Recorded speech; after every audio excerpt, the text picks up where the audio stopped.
Mis queridos telepensantes, la entrevista de la semana, ni más ni menos que a mi tan estimado Juan José Santa Cruz.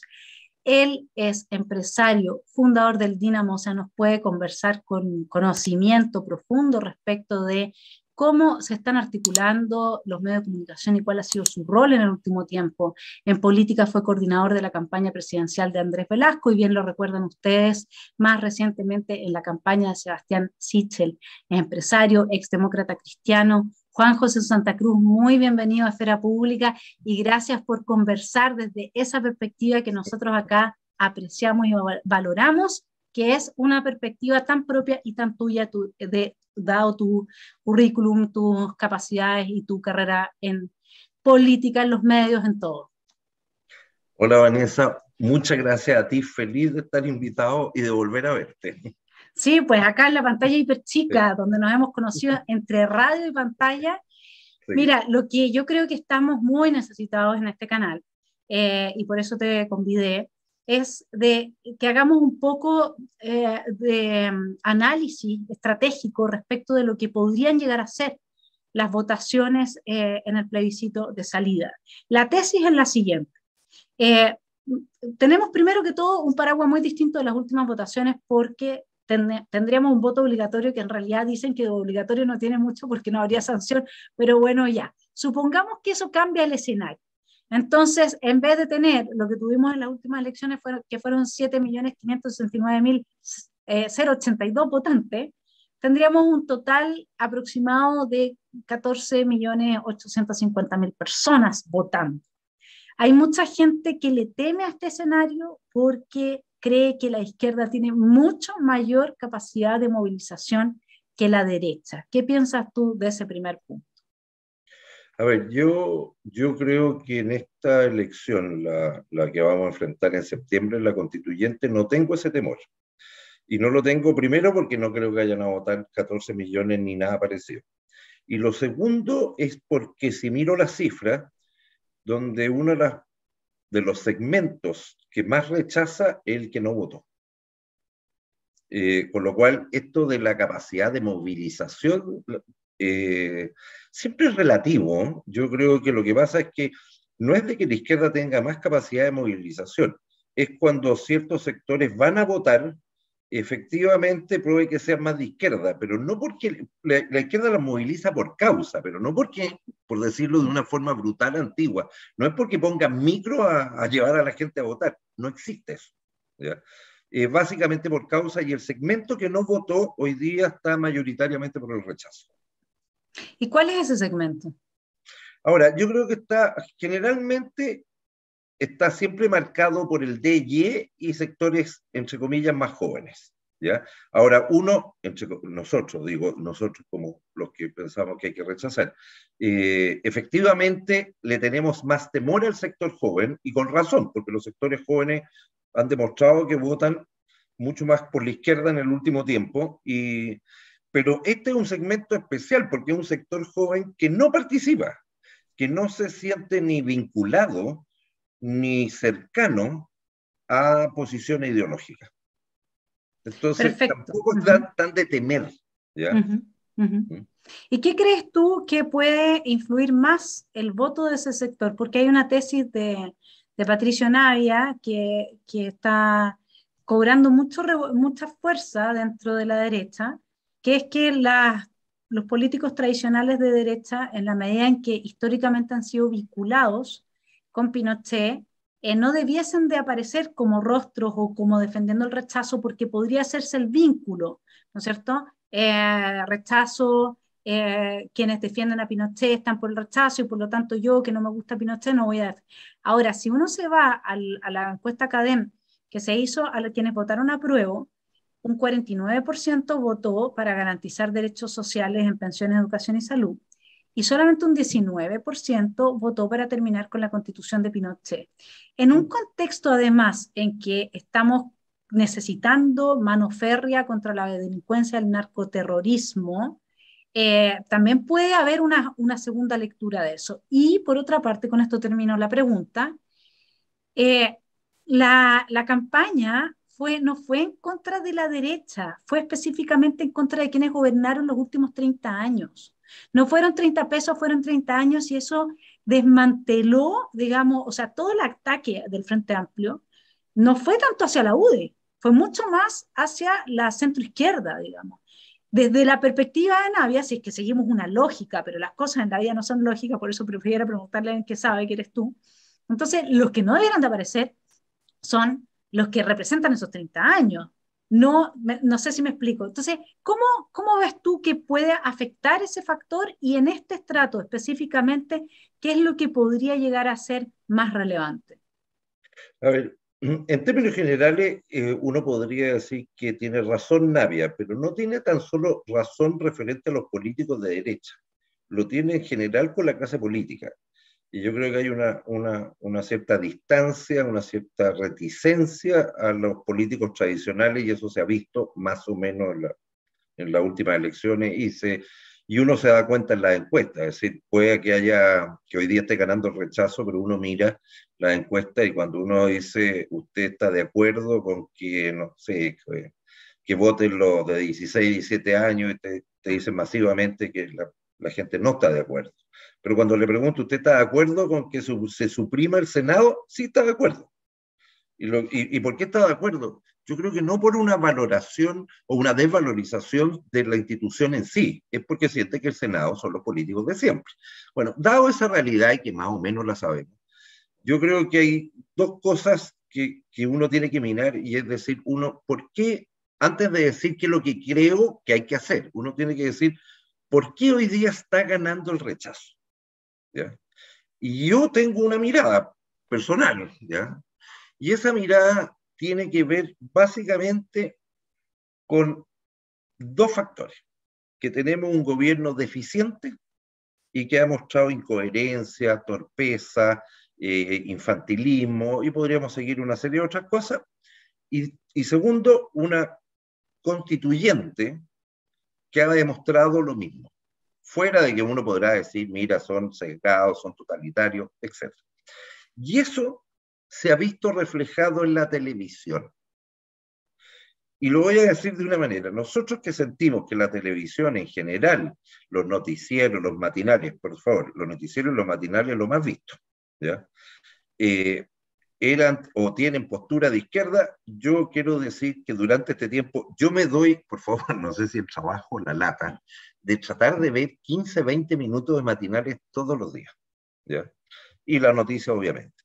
Y uno dice, ese mismo periodismo ha atacado a los convencionales y al gobierno, porque al final el periodismo, al margen de su posición ideológica, hasta ahora, digo hasta ahora, en la fecha en que nos encontramos, lo que más busca, entre comillas, por decirlo de una forma burda, es sangre.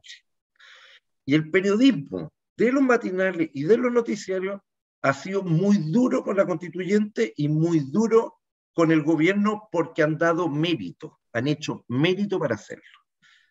Mi visión es que eso es lo que ha provocado que la encuesta esté ganando el rechazo. No digo que de aquí para adelante siga ese tono, porque en general esa televisión cambia de tono con mucha rapidez, y frente a la alternativa de que gane el rechazo, créanme que va a cambiar el tono. Pero en términos generales, cuando a mí me hablan de campañas sociales, no, yo creo que lo fundamental es estar en televisión, es tener vocerías en televisión, buenas vocerías, que estén representando lo que denominamos hasta ahora el sentir de la gente y la realidad del actuar de la constituyente. Creo que eso es clave como medios. Campaña en redes sociales, que todo el mundo está fascinado, yo les quiero decir con experiencia de que va a haber una saturación de redes sociales. Es decir, la mayoría de la gente que recibe y que le mandan videos por Facebook, etcétera, yo lo he vivido. Llega un minuto en que ya no los abre. Está en la cantidad que le llegan que no los abre. No estoy diciendo que no haya que hacer campaña en redes sociales. Solo estoy diciendo el efecto de cuando algo es tan masivo y hay tantos grupos distintos haciendo campaña en redes sociales, también se produce una saturación. Yo creo que esta, entre comillas, pelea es clave en los medios. Es clave. Y vuelvo al tema de los dirigentes de derechos. Lo han dicho mucho. Yo creo que mientras más grupos distintos por diversas causas estén por el rechazo, mejor. Pero yo no soy partidario de excluir a nadie. No es de que hay determinados que están vetados y estos otros están validados. Creo que cada uno tiene que hablarle a los públicos que le corresponda. Ahora, probablemente la responsabilidad de ciertos sectores y ciertos grupos para hablarle a un electorado blando, evidentemente que determinados grupos tienen ventaja para hablarle a ese electorado. Y creo que hay que potenciarlos y ayudarlos para que lo hagan.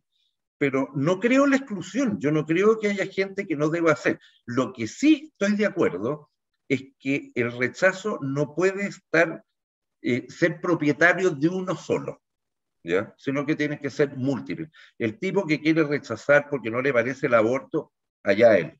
El que quiere rechazar porque el tema educacional y la irrelevancia que se le asigna al rol de los padres y la familia tiene otro motivo, y sucesivamente.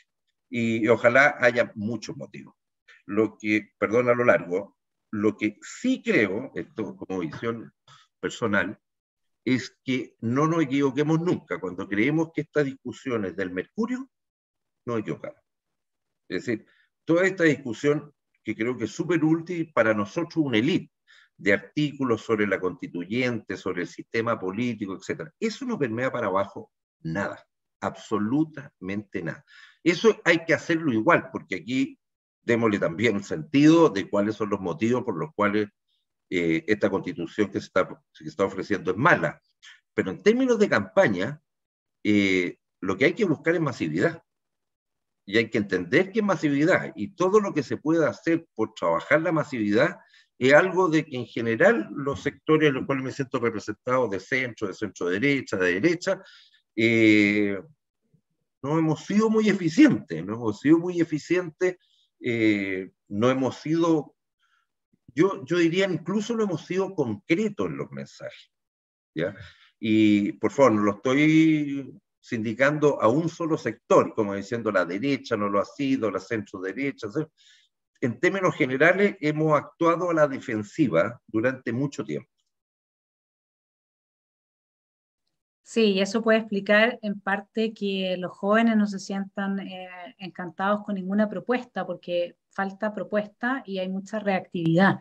Ahora, a mí lo que me preocupa son dos cosas. Primero, todo este martillazo que se le ha dado al actuar del gobierno y de la constituyente, al menos por el lado de los constituyentes, va a bajar mucho la presión de aquí a septiembre, porque ya no van a estar. Y nosotros sabemos que nuestra memoria es muy cortita. Nosotros sabemos que la transformación del actual presidente entre la primera y la segunda vuelta dio vuelta, valga la redundancia, a mucha gente que veía en Boric a quien Boric ha sido toda su vida, digamos, una persona frente amplista, un líder estudiantil con sus defectos y sus virtudes, pero más bien revolucionario que demócrata, ¿ok? Por eso celebraba la muerte de Jaime Guzmán. Eso no lo hace una persona demócrata con el corazón bien puesto, ¿no? No celebra la muerte, los asesinatos políticos de la gente. Entonces, uno vio que que hubo una parte importante que se dio vuelta, en parte también por estrategia política, evidentemente, porque no se puede perder la torta que significa el Estado para toda la gente que uno tiene trabajando ahí a favor de uno y de su causa. Sí, todo eso yo lo entiendo y creo que acá lo entendemos.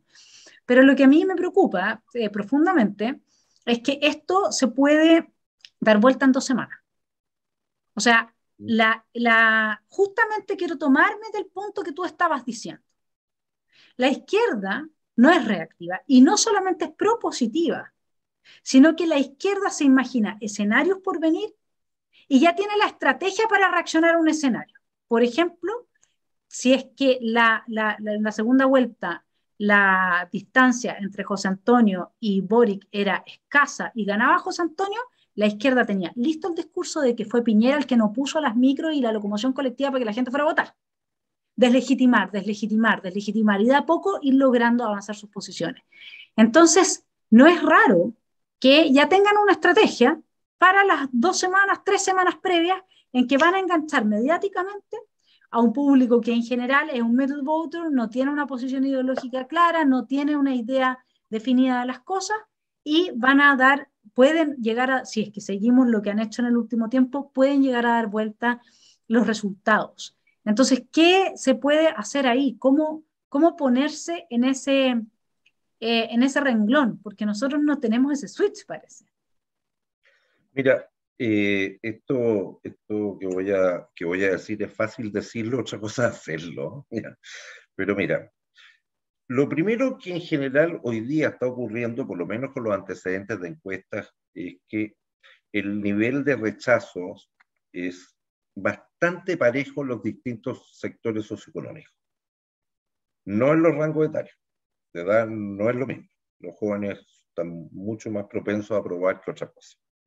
Luego, lo que vaya a hacer el gobierno y la izquierda, eh, como que me resulta bastante obvio. El gobierno se va a jugar full en este tema.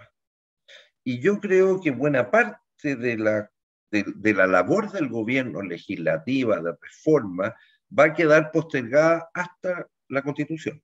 Es decir, no van a implementar el programa y va a depender de la Constitución. Si la Constitución se aprueba, el gobierno va a aplicar su programa de gobierno. Y si se rechaza, esta es mi creencia, yo creo que va a tender a centrarse un poco, vamos a decir, va a recurrir más a la antigua concertación que a su propio programa. Esta es mi visión. Pero aquí viene una campaña que va a ser potente de parte del gobierno, de los partidarios del gobierno, para revertir esta situación, porque se sienten que se juegan casi la madre de todas las batallas. Y aquí yo creo que ellos van a volver, yo ya he visto algunos videos de actores volviendo a apelar a la Constitución de Pinochet, y ya una cantinela que llevamos años, años, años, años. Ahora, tiene un efecto relativo. Yo soy, como soy bastante mayor que tú, yo te quiero decir de que yo en el año 70 tenía 11 años, ¿ya? Y a mí es lo mismo. A mí alguien me hablaba del desembarco en Normandía y creía que me estaba hablando realmente de otro siglo, ¿ya? Es lo mismo que cuando me hablan ya de Pinochet. Es decir, para buena parte de la población ya es como una cantinela demasiado repetida. Pero me salgo de eso y digo, lo van a usar, ¿ya? Pero yo voy a decir cuál creo que es el mayor problema, entre comillas, de nuestro sector. Yo, entre comillas, cuando hablo del sector, hablo de la derecha y la centro derecha, sintiéndome yo una persona de centro. Y esto tiene que ver con los jóvenes. La derecha es asociada a dos preocupaciones: la seguridad y la propiedad. Y esas preocupaciones son insuficientes. Insuficientes. Si queremos hablarle a un electorado, a un país, tenemos que salir de esa discusión. Esa discusión no es que la tengamos perdida, no les es tan relevante a una audiencia mayoritaria, ¿ya? Parten de la base que hay propiedad, primero que hay propiedad, y el tema de la seguridad es relevante el día de hoy para todos, pero son efectos distintos, ¿ya? Cuando nosotros hablamos de seguridad, hablamos de la zona, de la macrozona sur, del terrorismo. Para el 80%, 70% de la población es el narcotráfico. Es el drama que está viviendo en su cuadra. Es el nivel de inseguridad que siente el local, que lo tiene enrejado entero, etc. No habla de la misma seguridad que habla la élite. El tema fundamental hoy día es la seguridad, y esa seguridad que hoy día, sobre todo masivamente en la televisión, esto es una broma porque ya cambió el país. Es decir, uno prende la televisión y hubo un asesinato anoche en Conchalí, otros dos en no sé dónde, ahora acaba de haber un atentado en la macrozona sur que le dispararon a un bus con gente, etc. Podemos dar cientos de ejemplos.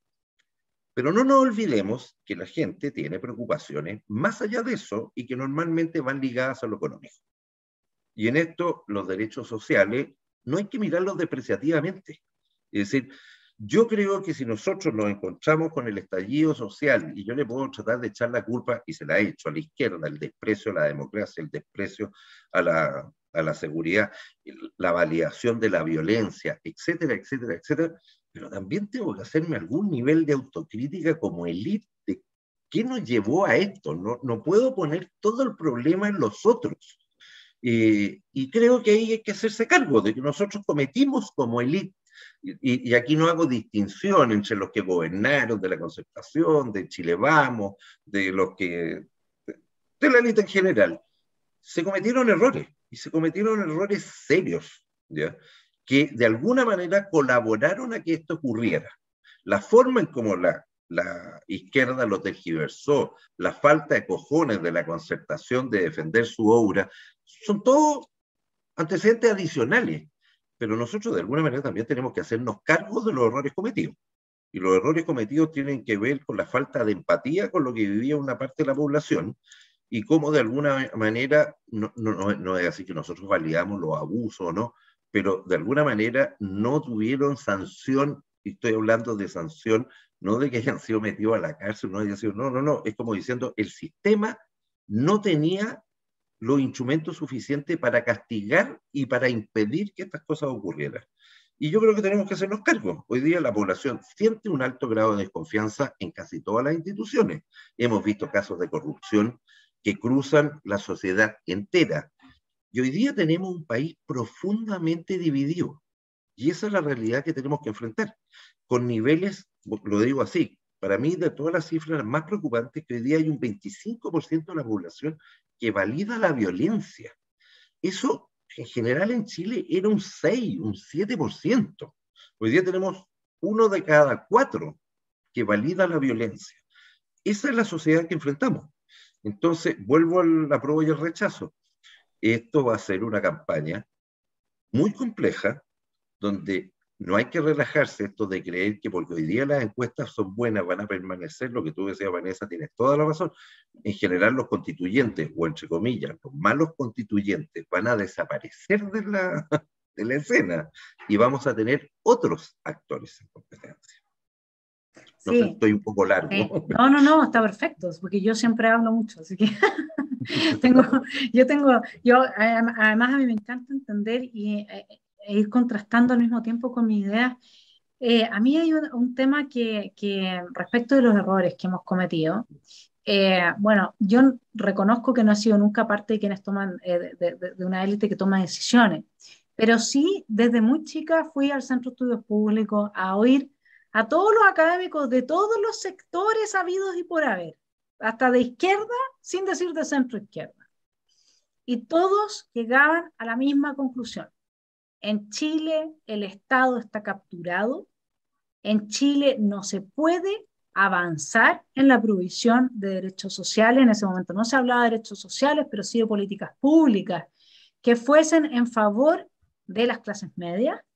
Cada vez que se hizo la última reforma tributaria, la señora Bachelet invirtió el 50% en contratación de operadores políticos. Entonces, tenemos un Estado gigantesco, y este es un diagnóstico, Juan José, que era cruzado. En el mundo académico cruzaba, así como tú dices, cuando tú cruzas todo el espectro, todo el mundo, no era el criterio neoliberal. No, los técnicos que empezaron a ser descalificados por el mundo académico, porque dado que eran técnicos, eran neoliberales, porque esa fue la jugada que se hizo a nivel ideológico, decían todos, el problema es que nuestro Estado, incluso una vez me lo reconoció un ex ministro, que fue ministro varias veces, en una charla, que ellos estaban amenazados, y que estaban amenazados que si hacían ciertos cambios les iban a reventar la superestructura. Y esos cambios pasan por, lamentablemente, como tú dices, con esa gran empatía que caracteriza a Sebastián Piñera, cuando dijo que había que quitar la grasa al Estado, ¿te acordáis? Esa gran empatía que, por Dios, que es para tirarse las mechas, esa es la verdad. Otra cosa es que te saquen de contexto, pero nuestro Estado es un problema mayor, porque si tú piensas que entre 2008 y 2018 el gasto real aumentó en un 70% y la población no aumentó ni un 2%, digamos. Entonces ahí tú estás viendo dónde está la madre de todos los corderos, que es el problema.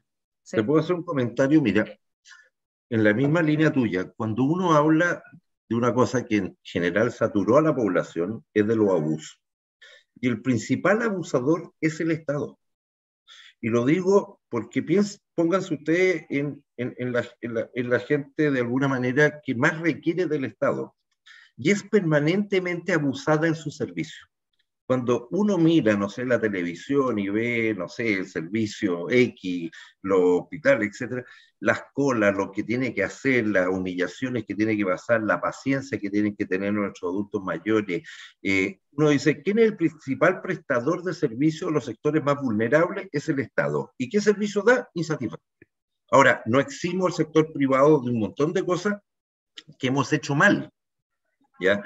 Y que debimos haberla enmendado, y que cuando uno dice, mira, hoy día estamos hablando del tema de pensiones, y el tema de pensiones debió haber sido abordado hace 15 años, hace 20 años, y fuimos brutalmente negligentes, como en este caso hay bastante otros, y debimos haber sido capaces de algo que nos costó entender, como elite, digo, me eximo, porque voy a decir que a mí no, pero como elite que nos costó entender, es de que nosotros teníamos que ser pro competencia, no pro empresa.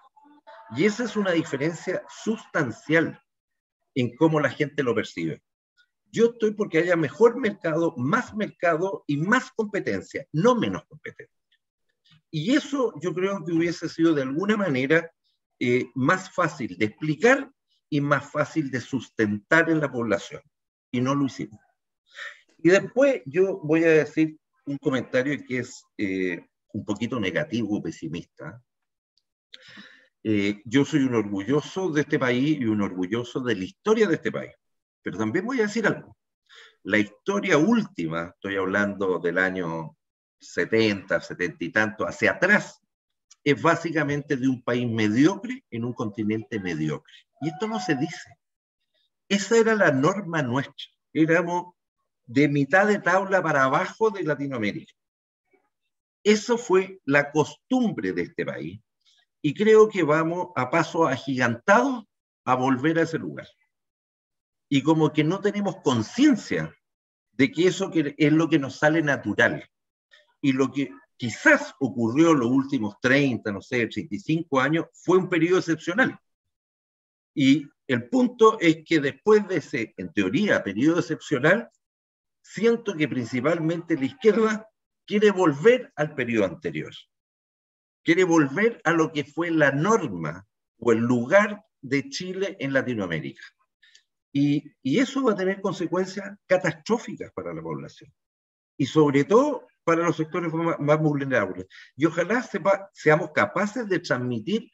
Yo voy a dar un ejemplo. Yo hoy día estoy trabajando, no voy a decir específicamente en qué para no ser un latero, pero básicamente lo que me interesa, encuentro súper válida toda la discusión constitucional que está ocurriendo, y que habla el Mercurio, la Tercera, o el artículo de fulano, cetano, y mando WhatsApp y lo felicito, qué buen artículo, etc. Pero aquí hay que hacer una campaña de decirle a la gente en qué lo afecta en su vida esta nueva constitución, o determinadas cosas de la nueva constitución, en términos específicos. A usted con la nueva constitución le va a pasar tal cosa. Esa es para mí la clave de la campaña. Sí, yo estoy de acuerdo. Y lo otro también que es importante es tener claro que el triunfo del rechazo es un primer paso. Acá hay un proceso, producto de toda esta situación que hablábamos anteriormente con ¿Puedo el fumar? abuso. Estoy en mi ¿Sí? casa. Sí, fuma nomás. ¿Le encanta a todo el mundo prohibir todo? No. No, estoy totalmente de acuerdo, fuma nomás, no hay ningún problema. No, yo lo que estoy viendo, eso sí, es, a ver, si nosotros analizamos lo que fueron los votos de José Antonio Cast, ¿ya? Para ir a lo que son las votaciones en sí. Eran en la segunda vuelta 3.649.647. Uno diría que esos son votos seguros del rechazo. Uno diría, hipotéticamente, 3.650.000. ¿Quién se podría sumar a esos 3.650.000? Es una pregunta importante. La otra pregunta que nosotros tenemos es, si es que la gente de centro izquierda y de centro derecha que no votó por José Antonio Cast por ser una persona conservadora, está en contra del proyecto de gobierno de Boric y no le gusta lo que viene viendo por Boric, y lo que ha hecho justamente el gobierno es, como tú decías, vamos a gobernar esperando que salga el apruebo del plebiscito, porque antes de eso no vamos a hacer prácticamente nada, ¿no? Entonces, si terminan por entender que lo que hay en este proyecto de constitución es un programa de gobierno de Boric elevado a nivel constitucional, es muy probable que una parte importante de la votación de centro, centro-izquierda e incluso de la izquierda que es democrática, porque acá la decisión ya pasamos entre demócratas y totalitarios, y estamos en esa. Acá ya da lo mismo, las demás diferencias no importan, o sea, el punto es que esta claramente es una, lo dijo René Cortázar, que anda dando vueltas, circulando su excelente intervención, para que lo diga, o sea, para que lo diga él, es que ya Malamata se tiene que ir para su casa y esperar a vivir las consecuencias de cuando empecemos con la crisis alimentaria, porque ese es otro punto. Como tú dijiste muy bien, el tema de la macrozona sur es un tema que afecta a esa gente en particular hoy día, pero el día que no haya trigo y que el pan llegue a 3 lucas al kilo, ese día la gente se va a preguntar por qué está tan caro el pan. Y la respuesta va a ser porque no pudimos sembrar trigo. Y ahí el efecto mariposa, ¿no es cierto?, del conflicto en la macrozona sur va a afectar al país de Arica a Punta Arenas. Entonces, uno se pregunta, a ver, si hacemos un poco de cálculo electoral, supongamos que esos 3.650.000 votos de José Antonio son del rechazo, del yo no apruebo, porque ese es el otro problema. Nosotros nunca habíamos haber acuñado el término rechazo, porque eso ya estaba identificado con una derecha específica que genera mucha resistencia a la población. Debimos haber hablado del yo no apruebo, o debimos haber hablado del no. Incluso se podría haber hecho un juego con la defensa de la democracia, pero yo no sé por qué no integran, la derecha y la centro derecha no integra a gente que no sea el hijo del primo, del tío, del nieto, porque mientras nosotros no nos salgamos de esa lógica y de esa dinámica y no integremos a otro tipo de personas que vienen con otro know-how, estamos muertos. La izquierda lo hace, son meritocráticos y por eso les parto mejor que a vosotros. Nosotros no somos meritocráticos y lo digo, nosotros estoy siendo generosa, porque a mí al menos no me calza y estamos donde estamos por eso, porque siempre estamos con los mismos. Entonces, bueno, nosotros podríamos decir que Gabriel Boric, en cambio, su voto duro, ¿no es cierto?, es que tuvo en la primera vuelta, que era su voto duro, 1.814.000 votos, y de esos 700.000 eran de Jadwe, ¿sí? O sea, si uno piensa, José Antonio Kast como voto duro, tenía 150.000 votos más que Boric, y luego, evidentemente, que Boric se suma con Jadwe y para la segunda vuelta ya suma a todo el rechazo hacia José Antonio y los jóvenes que se movilizaron para votar y extrañamente la gente que había dado del Partido de la Gente, las personas del Partido de la Gente que habían dado, ¿no es cierto?, una encuesta diciendo que preferían a José Antonio y terminaron votando por quien les abrió las fronteras para que tuvieran un mayor problema con una inmigración más intensa. Entonces, desde el punto de vista numérico, si uno suma, resta, tiene a la vista los resultados de las últimas elecciones, cómo se ha ido redistribuyendo, porque aparecieron los amarillos, ¿no es cierto? A mí me gusta esa analogía que me hizo alguien de nuestro posible Václav Havel con Christian Banken. Bueno, uno podría, que están por el rechazo, ¿no es cierto? ¿Qué es lo que nosotros tendríamos que más o menos esperar del plebiscito del 4 de septiembre en términos de votación a la vista de las votaciones anteriores recientes? Mira, yo te hago un comentario sobre las votaciones anteriores. Primero, no nos olvidemos, al margen de la presidencial, que el apruebo sacó el 80%. ¿Ya? Y eso algo dice en términos de que el apruebo representó algún grado de optimismo, de esperanza, de una serie de factores que van más allá de lo que la gente se cataloga de derecha, de izquierda, de centro, lo que sea. Después, para mí, justo mi análisis personal, la derecha, o llámala centro derecha como quiera, sacó un 36%. Ese es el voto de la centro derecha. Y ese es el voto que sacó en la parlamentaria. Y yo digo que es parecido al de Piñera anterior, primera vuelta, etc. Y después de ese 36%, lo que tú denominas la votación de Kast es básicamente un porcentaje de gente que no quería que saliera Boric. Así como salió 1 millón de jóvenes a votar para que no saliera Kast, ese 8% adicional, que es el mismo, y en el caso de Piñera fue más, que le dio el triunfo a Piñera en segunda vuelta, era gente que no quería que saliera Guillén. Aquí era gente que no quería que saliera Boric porque sentía que el país se estivaba claramente a la izquierda. Pero yo lo tomo como el voto tradicional de centro-derecha, el 36%, que es el que sacó en la parlamentaria. No en el Senado, en la Cámara de Diputados, que es donde se puede medir Chile completo. Entonces, yo no me quedo en la ecuación de tantos votos, sino que si no representamos algo yo creo que de algunos elementos. Uno, voy a decirlo así, de que esta constitución divide a Chile, de que Chile deja de ser uno solo, el tema del indigenismo exacerbado, que creo que son factores que le importan a la gente, y de que sienten de que esta constitución no va a mejorar el país, pero todo nuestro discurso no puede ser negativo solamente. ¿Ya? Nosotros tenemos que tener capacidad de hacer un llamado como diciendo lo que se está jugando este país, lo que sabemos todos, lo que está, o que pueden ver tu programa, que se está jugando este país y que esto puede ser un desastre. Pero además de eso, tenemos que convocar a gente porque tenga algo de esperanza, de alguna manera de provocar esperanza en los chilenos, y para bien o para mal, y no estoy diciendo porque no tengo la respuesta, la gente como que se logró instalar. Yo voy a decir una cosa personal. Yo voté en el rechazo no porque no me gustara necesariamente cambiar la constitución, no creía en el proceso. Yo voté rechazo, a mí me da lo mismo, probablemente si se pudiese hacer una mejor constitución, yo feliz de que tengamos una mejor constitución. Pero voté rechazo porque no creía en lo que iba a ocurrir, y me lo está demostrando la realidad. Pero la mayoría de la gente votó apruebo porque tenía una esperanza. Y hay que hacerse cargo, de alguna manera, de esa esperanza, o no nos vamos a representar. Ahora, esa es la respuesta más compleja. Y yo creo que lo malo del proceso constituyente, lo malo de la propuesta constitucional, puede ser insuficiente electoralmente. El problema, y ahí es donde está el desafío.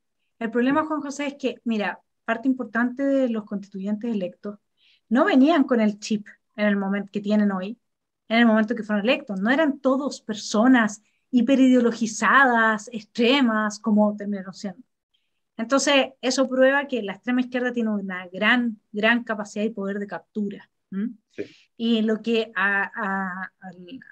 razonablemente, porque yo siempre dije, mira, lo inteligente sería tener una constitución a la que no se le pudiese endilgar que es de Pinochet. Por eso es que lo lógico hubiese sido que el señor Ricardo Lagos hubiese plebiscitado la constitución de 2005 y listo. Ya no tenían, la extrema izquierda no tenía por dónde tratar de tirarnos la pelota y quitarnos nuestros derechos individuales e imponer su totalitarismo a partir del desmantelamiento institucional. Como el señor Ricardo Lagos, en la soberbia de toda esta clase política, porque ahí tienes otra demostración de la falta de empatía. Yo quería votar si quería esa constitución o no quería esa constitución. Y por Dios, la gente la hubiera aprobado, por supuesto que sí.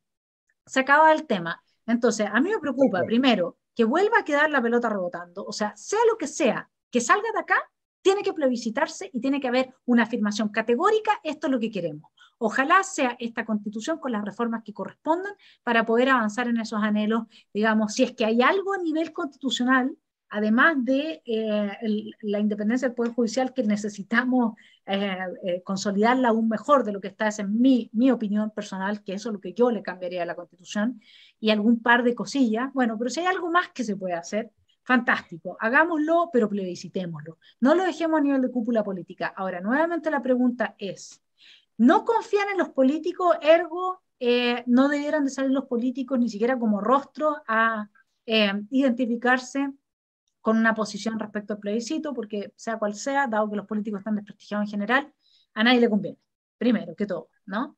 Y luego, ¿por cómo van a ser los políticos? Si no queremos ni siquiera que salgan como rostros, ¿cómo le vamos a pedir a los políticos que se hagan cargo de reformarla? O sea, por mucho que haya gente nueva en la Cámara, que esté el Partido de la Gente, que esté el Partido Republicano, que haya partidos nuevos, no hay ninguna posibilidad. Después, la otra posibilidad es la comisión de expertos. Pero resulta que con la capacidad de captura que tiene la extrema izquierda, que nosotros lo vimos con esta otra gente que no va a tener, es verdad, la estructura de los expertos, pero ya uno dice, porque esto viene también mucho influenciado por la izquierda internacional. Y ahí hay intereses muy potentes detrás, y tú lo sabes probablemente mucho mejor que muchos de nosotros.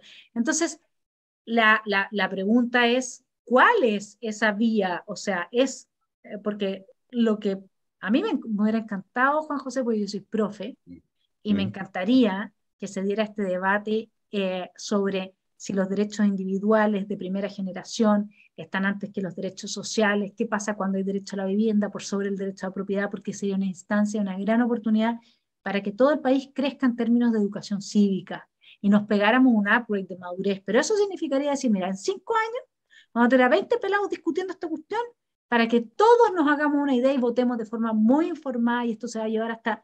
Pero los cabildos los van a capturar. Ese es el problema, ¿no? La derecha entonces se sienta en los laureles, como ya tiene la propiedad y la seguridad, como dices tú, listo, y la izquierda arrasa. ¿Qué hacer? ¿Qué hacemos? ¿Qué ofrecemos? ¿Cuál es esa esperanza? ¿Cómo la capitalizamos? ¿Se te ocurre alguna idea? Mira, yo creo que lo primero que tiene que hacer la gente que está por el rechazo, voy a dar ejemplos prácticos, ¿ya? Y no hablarnos a nosotros mismos. Es decir, tener la capacidad de salir de nuestro entorno, empatizar y hablarle a quienes correspondan. Y voy a contar una anécdota que me tocó oír en la radio el día domingo. Entonces, vengo oyendo la radio y en una entrevista a Richard von Appen, ¿ya? Entonces le pregunta, no quiero ser descalificativo en esto, y la periodista le pregunta, oiga, hay mucha gente que está en este momento yéndose de Chile. Yo digo, no puedo creerlo, no puedo creer la pregunta. Es como diciendo, ¿quiénes están yendo fuera de Chile? Yo decía, si esta entrevista la está oyendo la gente común y corriente, él no conoce a nadie que se esté yendo fuera de Chile. A nadie, absolutamente a nadie. El problema que tiene es que está entrando gente desde fuera de Chile a Chile. Entonces, es como diciendo, primero atinemos en el vocabulario y en la audiencia, como diciendo a quién queremos hablarle, y dejemos de mirarnos el ombligo y hablarnos a nosotros mismos y de comentarnos lo mismo de siempre, porque así es como somos ineficientes política y electoralmente. Segundo, hay que tener cuidado en términos de seguir cooperando en el desprestigio de la política, porque al final del día no va a quedar nadie. Vamos a seguir hablando de que este país está destrozado y no va a quedar nadie para arreglar esto. Y los que no quieran dedicarse a la política, no cooperemos en eso, porque al final la democracia va a funcionar en la medida que haya mejor política. Y todos tenemos crítica a cómo se ha manejado la política, pero digámoslo en serio, seamos serios y responsables. Los que van a quedar gobernando y legislando son políticos. Y ojalá que la política mejore lo máximo posible. Pero yo, más que decir, mira, yo creo que aquí hay que tener un mensaje algo de optimista, algo de esperanzador. Habrá gente más capacitada para decir cuál es la fórmula, si el comité de expertos, que todo el mundo, curiosamente mayoritario en la encuesta, que hay un comité de expertos, con lo cual existe la sensación en la población de que se hagan bien las cosas. Aprovechemos eso para decirle a las personas que se pueden hacer mejor las cosas y que ese hacer mejor las cosas le va a incidir en su vida. Y yo creo que esa es probablemente la principal misión, y salirnos de nuestra conversación habitual de mirarnos solo a nosotros mismos, leer los mismos artículos, celebrarnos entre los mismos que se mandan artículos, y seamos capaces de hablarle a audiencias amplias, darnos cuenta de que el joven se informa por otras partes, no se informa ni por el Mercurio ni por la Tercera, no lee artículos de dos planas, se informa por Instagram, se informa por Facebook, se informa por medios digitales. Es ahí donde tenemos que poner nuestro esfuerzo. Sí, Para no absolutamente. ser Y latero. también ahí hay otro punto que es importante. La tesis de que, por eso cuando tú dijiste todo, cada grupo de rechazo tiene que avanzar, y estás agregando esto a tratar de hablar a audiencias más amplias, habiendo tenido previamente una formación y una reflexión importante respecto a su propia perspectiva de por qué rechazar, porque eso también es relevante. No sacamos nada con que gane el rechazo y después nos quedemos sin líderes políticos. Así que yo creo que por eso es que la tesis de Navia de que está bien que no se identifique con alguien que tiene un alto nivel de rechazo en la población, sea de izquierda o derecha, digamos, ese no es el punto. Digamos, para los beneficios de nosotros, que ojalá que sí, alguien de izquierda que tenga harto rechazo, pero la fórmula sirve para los dos lados, a eso voy. Pero nosotros también necesitamos pensar en después del plebiscito, en caso que gane el rechazo, ¿qué pasa entonces si es que no tenemos líderes capaces de conducir? Porque han sido todos anulados, porque quédense callados, porque que nadie vaya a decir, porque resulta que la izquierda con su aparataje mediático, también ha hecho un trabajo muy importante de tergiversación, lo sabrás tú, que acompañaste a Sebastián Sichel en la primera vuelta y en todo lo que fue la campaña presidencial, muy, muy de cerca, y cómo eso termina influyendo y la infocracia de la que habla Byung-Chul Han. Entonces, la anécdota que te quería contar, que es justamente la continuación de tu historia de FONAPEL, yo me vinculo a una persona que es médico, y que cada vez que atiende en un hospital de gente de, digamos, extracción socioeconómica D, E, ¿m? Y le toca estar entonces en un box atendiendo y en el box al lado hay otro médico que hace proselitismo político con todos sus pacientes y obviamente que es de izquierda, ¿no? De extrema izquierda. Entonces, esta persona me contaba que ya está hasta acá con oír todo el tiempo cómo se transforma al paciente en un votante del sector del médico, porque si el médico lo recomienda, le van a hacer caso. Y entonces le pregunta a ella, a un paciente, le dice, bueno, ¿y yo qué tengo que hacer? Entonces, este médico le dijo, mira, te voy a contar una sola cosa. En la mayor parte de los países donde se instala una forma de gobierno como la que quieren en esta nueva constitución, la gente como yo se va. La gente que está mejor preparada se va. Ya no vive en ese país, se va a otros países, porque así funciona. Así que tú tienes que ver si quieres que yo pueda seguirte atendiendo o no, porque obviamente que si acá eh, pasa lo que va a venir con la nueva constitución, toda la gente preparada se va a ir. Eso pasó en Venezuela, son los primeros en irse. Mira, justamente hablando de quienes se van y de la diferencia en los discursos, ¿no? De cómo en un caso, efectivamente, como dices tú, ese no es el problema de la gente para nada, y en el otro caso sí va a ser el problema en caso si es que se aprueba la Constitución y ahí tú llegas a la gente en su día a día.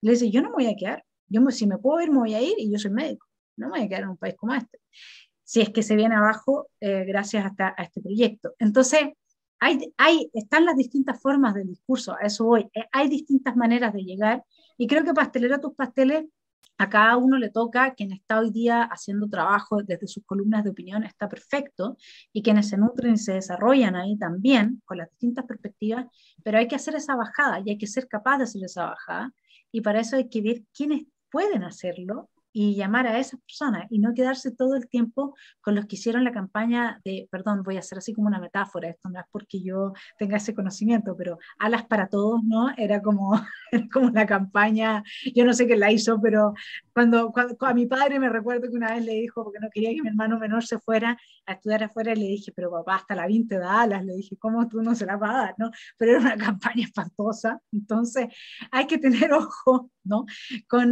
Con quedarse siempre con la misma gente porque uno ya tiene amistad, porque en el fondo ya hay posiciones tomadas y hay que abrirse a personas que tienen capacidades, ¿no? Y ahí, bueno, para ir cerrando un poco, Juan José, y agradeciéndote todo el análisis, tú que siempre pones énfasis, bueno, como en tu expertise de empresario también, viene cómo tú ves la situación económica, el contexto que le toca al gobierno de Boric, y hay un fenómeno muy curioso, que no sé tú qué opinas de esto. En su momento, un 49% de quienes votaron a prueba lo hicieron exclusivamente porque pensaron que una nueva constitución a través de los derechos sociales iba a mejorar sus condiciones materiales de vida. Hoy día, esto se dio vuelta y mucha gente no quiere, o sea, mucha gente quiere votar yo no apruebo o rechazo en los otros términos, ¿no? Porque la situación económica está muy mala, es decir, esa gente le perdió la fe a que una nueva constitución le va a arreglar su calidad de vida. ¿Cómo nos podemos explicar este fenómeno? Y más encima, ¿qué es lo que tú ves venir como buen analista de toda la micro y macroeconomía que eres en el momento que estemos en septiembre para el plebiscito? A ver, primero yo creo de que en términos generales, en materia económica, Yo creo que estamos todos conscientes de que aquí se viene, entre comillas, un bajón, y un bajón con inflación, ¿ya? Lo que lo hace tremendamente más duro, por más que yo creo que el gobierno va a tratar de paliar el efecto del salario mínimo y de otras políticas de ayuda directa a los sectores más vulnerables, no va a ser suficiente. Y no va a ser suficiente porque ya tuvimos un boom del consumo con todo lo que se hizo el año anterior. Y es evidente que la situación va a ser mucho más dura. Después me quedo con qué es lo que va a pasar, por favor, esto nuevamente es delito, con la inversión. Cuando uno dice que la gente, esta entre comillas, burla que hago de la gente que le decimos que se va a ir para afuera, no, aquí se han ido cerca de 20.000 millones de dólares fuera de Chile, y se siguen yendo, y si ocurre que esto se polariza aún más, va a ser más dramática la situación, y eso tiene efectos económicos cortos. Esto no necesitamos tan largo plazo.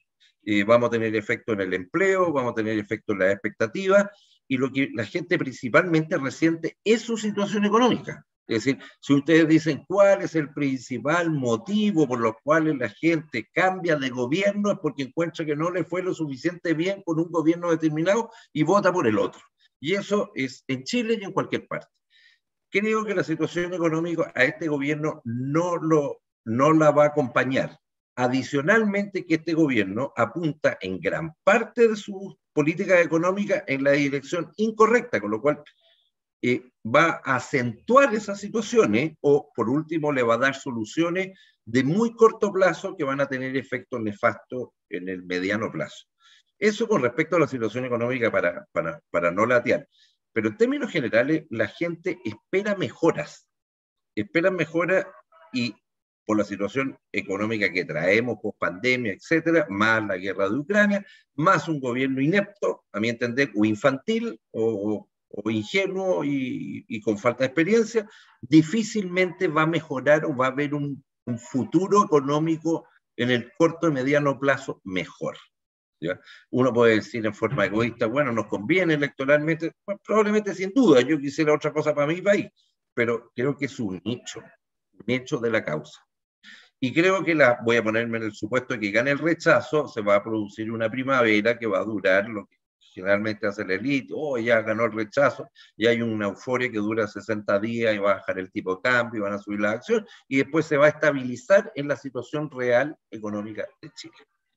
Y que no va a ser buena el próximo tiempo, salvo que ocurriera un milagro. Un milagro con este gobierno no existe. No, yo creo que no podemos. ¿Y Marcel no te parece que es un milagrero? Mira, es una provocación, yo creo que Marcel es más que un milagrero, es una persona que evita que esto sea un desfonde. ¿Ya? No es que nos va a sacar adelante, yo creo que va a atenuar de alguna manera el deterioro. Si hubiesen puesto 8 personajes, yo creo que en vez de 19.000 iríamos en 28.000 o en 30.000, no tengo idea. Pero la política o la visión que tiene este gobierno sobre la economía no va a estar solo marcada por Marcel. Y les voy a decir, con Marcel incluido, se llega a ganar el apruebo, las políticas de este gobierno se van a acentuar en forma importante. Con lo cual, no va a bastar ni con Marcel ni otros Marceles. No va a ser suficiente.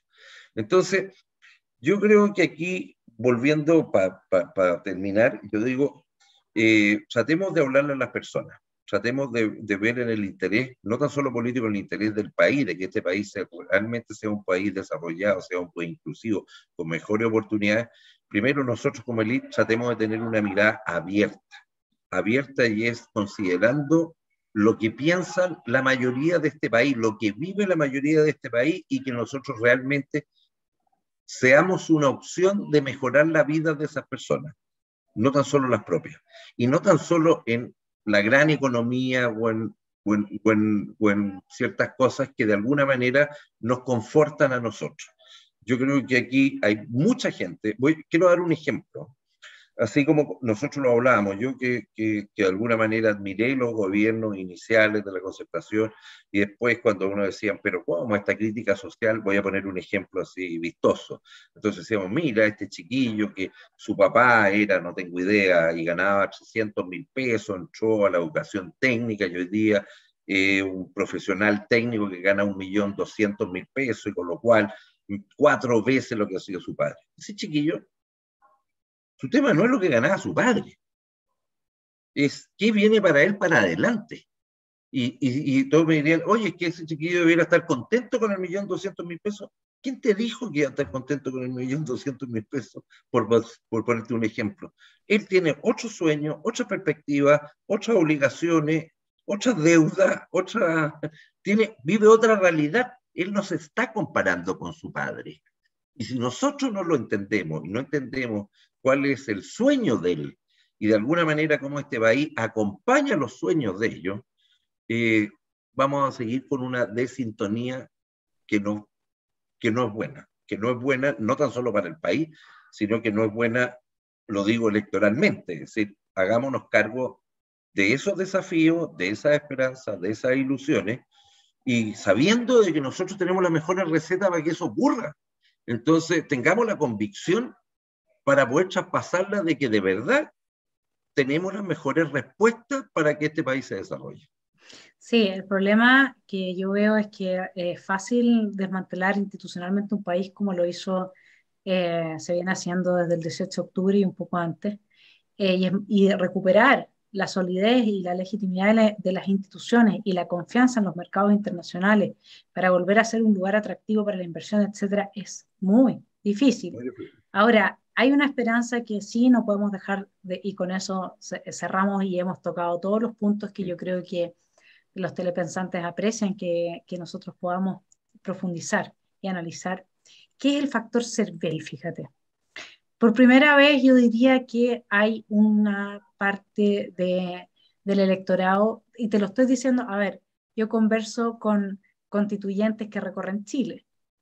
Esto no es la élite que está escribiéndote a través de las redes y que no sé qué, no, no, no. Gente de todos los sectores que se acercan a personas que yo conozco y le dicen, pero ¿y para qué vamos a ir a votar? Si al final el CERVEL hace trampa.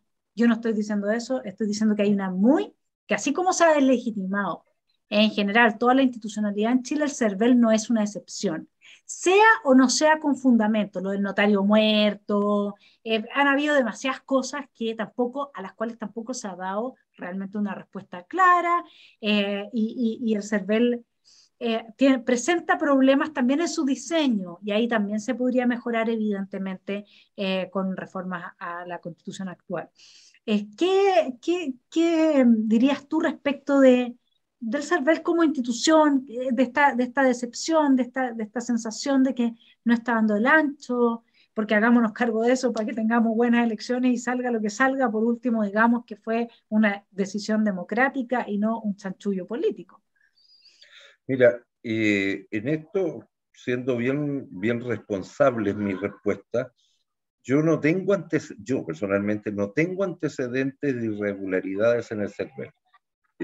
Yo creo de que, no estoy diciendo de que no hayan, pero creo que es bueno que si hay antecedentes se den a conocer seriamente, porque si no, uno una vez más deslegitima las instituciones, entre comillas, por una institución del CERVEL que la encabeza una persona de centro derecha, con un sistema electoral que en general es bastante ejemplar en términos de la rapidez de los resultados, de los reconocimientos de los resultados, y con elecciones que hemos ganado y perdido.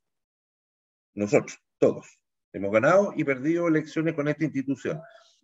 Yo creo de que no me pongo una venda en los ojos de si hay irregularidades, porque todos sentimos que hay irregularidades en todas partes. Entonces, Sí. yo entiendo que pueden haber aprehensiones. Personalmente, creo que si existen antecedentes y si hay gente que tiene antecedentes, deberían ser muy serios en darlos a conocer.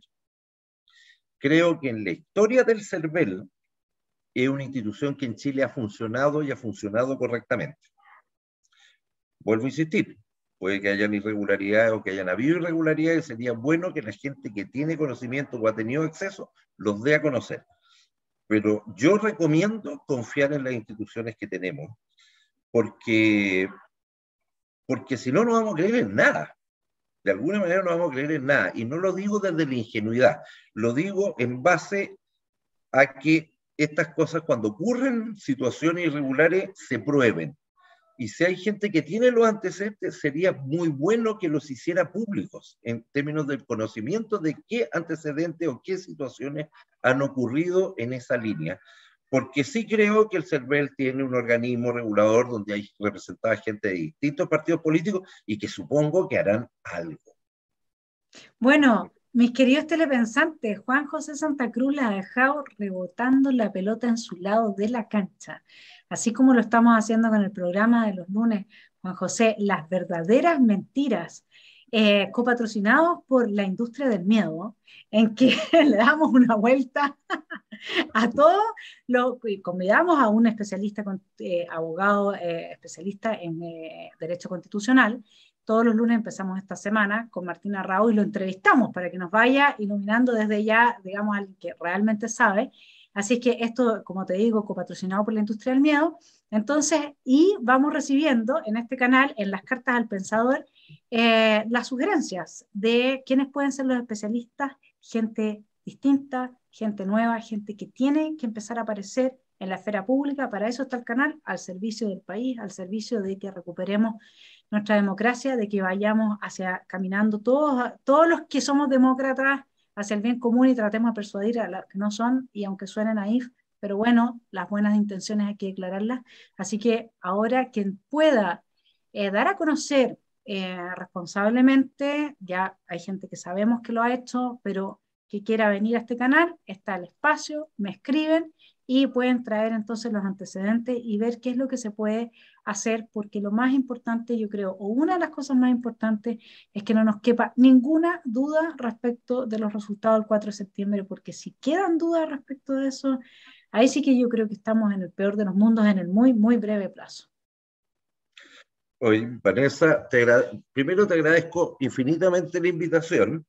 Me alegra volver a estar contigo, aunque sea a través de la pantalla, y quería reiterar una cosa para terminar, y es que yo soy una persona de centro, ¿ya? Esa es mi historia y públicamente.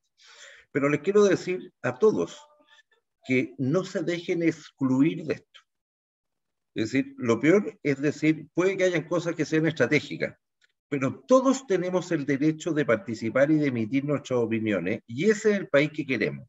Entonces, no por ser así como uno critica, etcétera, no por ser de derecha tienes que excluirte, o tienes que esconderte, o tienes que avergonzarte porque, mira, tal vez no conviene. Yo creo que lo que conviene es que todas las personas puedan participar, todas las personas manifestar su posición, y que nadie se sienta excluido o de alguna manera, entre comillas, que lo hagan sentir un paria porque no puede dar la opinión, porque me resulta absurdo y también ridículo y contraproducente. Así que Sí, te agradezco el espacio infinitamente. mi estimado Juan José, quedan todos entonces invitados realmente a decir con su voz, su perspectiva, plantearla en todas partes y que construyamos entonces nosotros lo que no pudieron hacer los elegidos para esa labor. Era la tarea de cada uno de nosotros, al parecer. Un abrazo, Juan José, gracias por haber estado en Esfera Pública. Muchas gracias, ¿eh? Un abrazo.